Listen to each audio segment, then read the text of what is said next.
Seeing the manufacturing process used by Russia, I finally realized why the Russian economy is improving despite the conflict. Russia's three major industries were almost entirely reliant on the West before, even though they were barely holding on. However, since adopting Chinese equipment priced lower than Western counterparts by a generation, or even 3 times, their production capacity has surpassed Japan's, ranking 4th globally.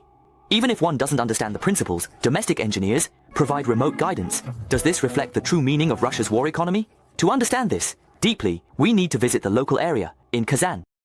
The first step in manufacturing military-grade sandalwood is to heat the round material to 900 degrees. Then the front half of the rod is pressed into the entrance of the mold. Once the material reaches the preset point, it is tightly secured throughout the process, driven by rollers. Under external force, it forms a circular shape automatically, with the metal in the worker's hand serving as a guide. This ensures consistency during the rotation process. As long as the rollers do not age, it can achieve 0 deviation. However, its weight seems to require 2 adult men to lift.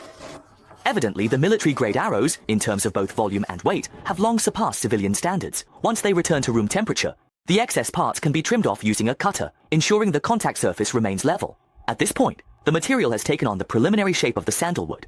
Next, during the heat treatment process, workers will place the IDs into the electric furnace according to specified positions. After continuous heating for 30 minutes, they are immersed in oil for a quick quench. The main purpose is to disperse the material, making the core more solid and also more brittle. Now, the process of applying the contact membrane begins.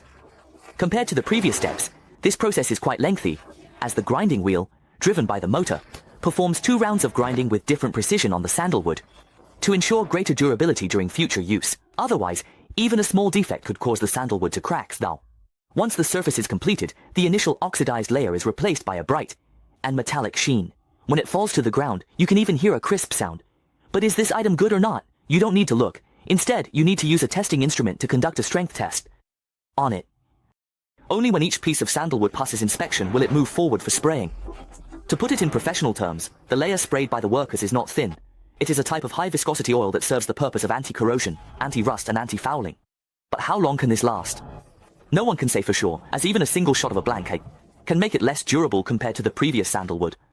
This next batch of sandalwood is considered time-saving, cost-effective, and worry-free. As long as the workers ensure the steel is continuously refined, they can keep producing without interruption.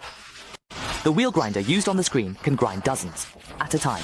If placed during a busy period, for the factory, it can basically achieve continuous mass production within 24 hours. Once preheating is completed, workers quickly remove it and place it into liquid cooling, rapidly lowering the temperature to increase the metal's hardness. This is often a common manufacturing technique used by every factory.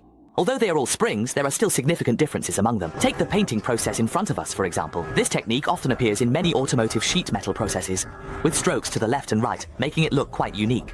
We all know the fact that the Russia-Ukraine war has led to Russia being continuously sanctioned by the West. As a result, from small items like cola to large machinery, they can hardly purchase Western-made products. Therefore, their admiration for the West has, out of necessity, shifted towards major Eastern countries, such as the spring machine seen in the footage.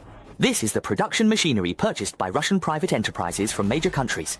They even spend a high price to hire engineers domestically to be stationed in Russia long-term, in order to repair various components within the factory, and assist with equipment regulation, guidance, and other specialized issues.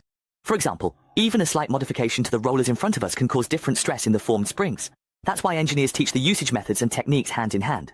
In the third quarter of 2023, Russia's gross domestic product grew by 5.5%, compared to a 3.2% increase in the previous 3 months year-on-year. It is even 1.1% higher than the third quarter of 2021, before the war. Even the Russian federal government did not expect this, as their initial target was only 2%. All of this is thanks to the mysterious power and buffs of a great nation. Compared to Europe, Western domestic equipment can better reflect the value for money. Take a look at this outdated piece of equipment in the factory.